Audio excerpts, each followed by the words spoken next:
le confinement avec nous sur Indestar. C'est l'émission à la maison. Jean-François, tu vas bien ? Ça va pas mal, ça me fait plaisir d'appeler une petite radio de province comme ça pour parler de mon ressenti en tant que tout parisien, en tant qu'habitant de la ville, hein, tout simplement. Vous aviez des revendications. Le RER, vous connaissez le RER, mon cher Teddy ? De toute façon, vous sortez jamais du 8e arrondissement, alors... Alors, il m'arrive effectivement d'aller quand même en banlieue voir mon copain Jean-Bernard. J'ai un ami qui habite en banlieue. Effectivement, qui habite en banlieue, et c'est pas peu de dire. Et à chaque fois que je prends le RER, les gens se suicident sur les voies, ça retarde tout le monde, je suis en retard à mon rendez-vous, je me trouve entassé dans le suivant qui a 1 heure de retard. Mais...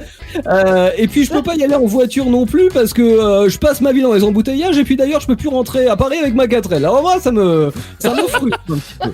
Après on nous dit que c'est pour la pollution, mais si on voit le nombre de sources de pollution qu'on a dans les villes, c'est devenu pas possible. C'est-à-dire que quand je me mouche, c'est noir. En fait, c'est moi le filtre à particules, si vous voulez, dans l'histoire. Et à chaque fois que je fais du sport dans les rues, je réduis mon espérance de vie en plus qu'en fumant une cigarette. Vous allez me dire, heureusement, je fais plus de sport. Donc, comme ça, j'ai résolu le problème. Au revoir, Jean-François. Là, on va accueillir un copain. Ouais. Il s'appelle Bernard, je crois, c'est ça ? Bernard, est-ce que t'es là ? C'est Bébert. Ah, Bébert. Alors, mon petit Bébert, toi, t'habites bien en campagne, hein, du coup, parce que t'as moins de 200 habitants dans ton village. T'as des inconvénients à habiter en campagne. C'est vrai que mon seul ami c'est mon chien. Bon en plus il vient de mourir parce que... Il est au PMU du coup. Gégé. Non mais c'est Gégé qui lui a tiré dessus à la chasse dimanche dernier. Il l'a confondu avec un lapin. Bon, du coup vous avez mangé du chien au dieu du cerf. On a enlevé le plomb qu'il y avait à l'intérieur quand même parce qu'on n'est pas des bêtes. Pas de gâchis. Et puis en même temps on peut pas lui en vouloir à Gégé parce qu'il a sûrement besoin de lunettes. Mais pour prendre un rendez-vous chez l'ophtalmo c'est 8 mois d'attente.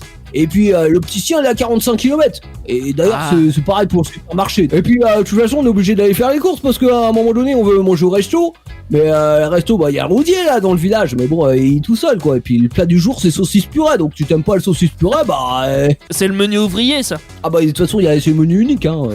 C'est comme ça à la campagne voilà faut une voiture. Parce que si t'as pas de voiture c'est simple tu crèves hein. Ouais. Tu prends le tracteur du grand-père, mais bon, j'avoue, pour pécho, c'est pas top, hein. J'ai téléchargé l'application Tinder, là. T'as téléchargé Tinder? Oui. Oh, c'est cool. Ouais, il faut bien se mettre à la page. Alors, ça pécho? J'ai rencontré la seule fille de ma région, hein. Moi, c'était ma sœur. C'est un peu compliqué. Tu travailles, Bébert? Évidemment que je travaille, moi, je suis dans l'agroalimentaire. Et tu peux télétravailler? Le patron il dit télétravailler, mais après on plus télé qu'on travaille hein. Ah bah Vos émissions préférées où vous le voulez, quand vous le voulez, avec les podcasts Indestar. Dispo sur indestar.fr et toutes les plateformes internet.